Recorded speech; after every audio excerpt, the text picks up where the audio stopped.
There is quite a bit to know about epilepsy drugs, and we're not going to cover it all in this lecture, so please spend some time with this chart. The chart discusses the main antiepileptics, and it's organized by which types of seizures they treat. We can break this chart down into chunks to work on. For instance, first, remember which drugs treat partial, and then which treat generalized seizures. Then go back and work on the mechanism of action, and later on we'll talk about the side effects. This is really important information for the Step 1 exam. One way to memorize the mechanism of action is to think about excitability and inhibition. Seizures, as you recall, are a hyper-excitable state, so treatment is aimed at increasing inhibition. The voltage-gated sodium channel blockers are one class of antiepileptic drugs. They prolong the inactivated state of the sodium channel, so the refractory period is prolonged, and the neuronal firing rate is decreased. Now, what is the main CNS inhibitory neurotransmitter? That's right, it's GABA.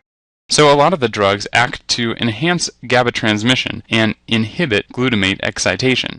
These would include drugs such as topiramate, phenobarbital, valproic acid, benzodiazepines, tiagabine, and vigabatrin. Lots of drugs acting on GABA.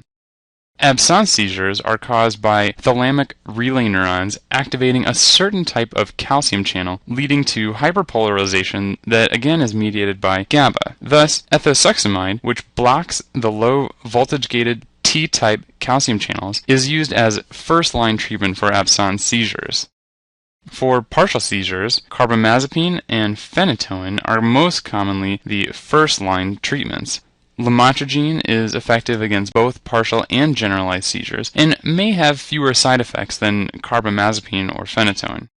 Valproic acid is usually prescribed for tonic-clonic, also known as grand mal seizures, but has a very broad spectrum and can also be used to treat partial, complex, and absence seizures. The benzodiazepines, like diazepam or lorazepam, are not used for day-to-day treatment of epilepsy, but rather for emergency situations such as status epilepticus. The goal for treatment there is to break the seizures as fast as possible. Levetiracetam, also known as Keppra, is commonly used in neurology these days because it is effective at treating both partial and generalized seizures. Also, compared to other antiepileptics, it has a low side effect profile. You'll notice here that the mechanism of action is unknown. The antiepileptic drugs have many side effects. The most serious ones to look out for are bone marrow suppression and fulminant hepatitis. Now, let's say you see a child who was started on lamotrigine 2 weeks earlier and is now coming in with a widespread rash. What are you thinking about? That's right, perhaps the child has Stevens-Johnson syndrome. Now, benzos we're going to talk about soon, but generally think about CNS sedation leading to respiratory arrest and coma. Carbamazepine is a drug that often causes hematologic disorders, such as leukopenia or thrombocytopenia. Aplastic anemia is also infrequently associated with carbamazepine. One way you might remember this is that with carbamazepine, you want to check a CBC. Carbamazepine, along with some other drugs, is known to induce the cytochrome P450 system, which is responsible for its own metabolism. Ethosuximide primarily causes nausea and vomiting, lethargy, and headache. Phenobarbital, like the benzos, is a CNS depressant, so it can cause sedation. Valproic acid can produce nausea or vomiting and also lethargy. While using it, it's common to see an elevation of liver enzymes. Rarely, it can cause a fatal hepatitis. Two uncommon dose-related side effects are thrombocytopenia and clotting disorders. Valproic acid is also associated with cosmetic changes including weight gain and alopecia, so people tend not to like the drug. And as if all that wasn't enough, this drug is also teratogenic. Phenytoin is a drug that is used all the time, very important in epilepsy and seizures in general, so we'd like to talk about it in a little more detail. Generally speaking, phenytoin is a safe drug. It's an older drug and many side effects have been discovered. It can cause dose-related ataxia and nystagmus. It has been implicated in causing a lupus-like syndrome. It can cause certain cosmetic side effects, including hirsutism and gingival hyperplasia. Osteomalacia and a hepatitis syndrome may occur, and phenytoin is also teratogenic. Barbiturates are a class of drug that act at the GABA receptor and are CNS sedating drugs, so they're used as anxiolytics, antiepileptics, and hypnotics. The GABA receptor is an ion channel. When GABA binds, chloride enters the cell and causes hyperpolarization, leading to decreased excitability.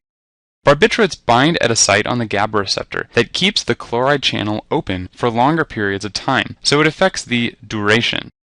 Benzodiazepines, which we'll discuss next, bind at a site on the GABA receptor that changes the conformation such that the frequency of chloride channel opening is increased. So barbiturates affect the duration, benzos affect the frequency. Barbiturates have the potential for addiction as well as dangerous overdoses, so their use has largely been supplanted by the benzodiazepines. And what's the most dangerous side effect of barbiturates? Well, respiratory depression, which can lead to death. The only one that is still used with regularity in medicine is thiopental, which is given to induce anesthesia before surgery. Here's another high-yield, highly tested neurology topic, and one that will come up all the time on the wards. Benzodiazepines act at the GABA-A receptor, as we just described. Because they cause CNS depression, they're used for a wide variety of diseases.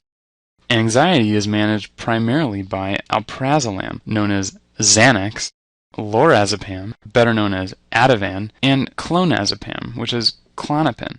These drugs are usually used temporarily for acute anxiety.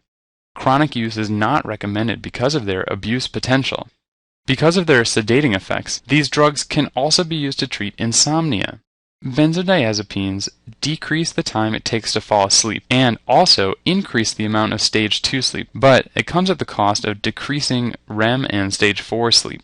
When benzodiazepines are discontinued after a longer period of use, rebound REM sleep can occur, characterized by bizarre dreams. It's important to note that benzodiazepines are first-line therapy for status epilepticus. They're commonly used as well in the treatment of alcohol withdrawal. The most commonly used of these are chlordiazepoxide, which is Librium, lorazepam, and diazepam, better known as Valium. They're used to manage anxiety, autonomic instability, and seizures in the acute period following alcohol withdrawal.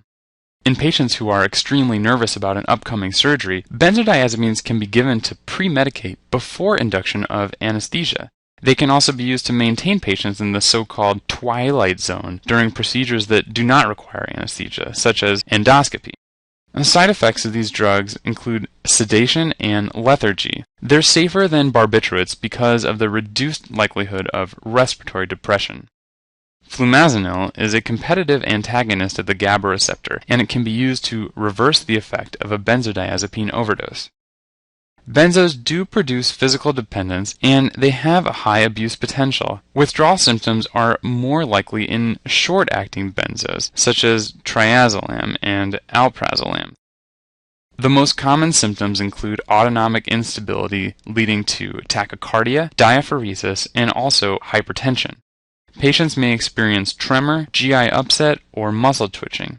When benzos are discontinued, patients may experience rebound symptoms with anxiety and insomnia that are even worse than before they started drug treatment.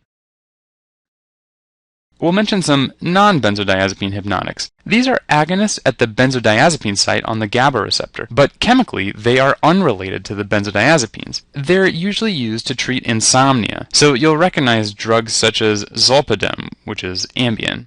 These do not have the anxiolytic, anticonvulsant, or muscle relaxant effects that the benzodiazepines carry. They do not affect REM sleep. They have a short duration of action, so they're thought to cause less confusion and somnolence upon waking. And these drugs have a lower abuse potential because patients develop GI upset when high doses are taken.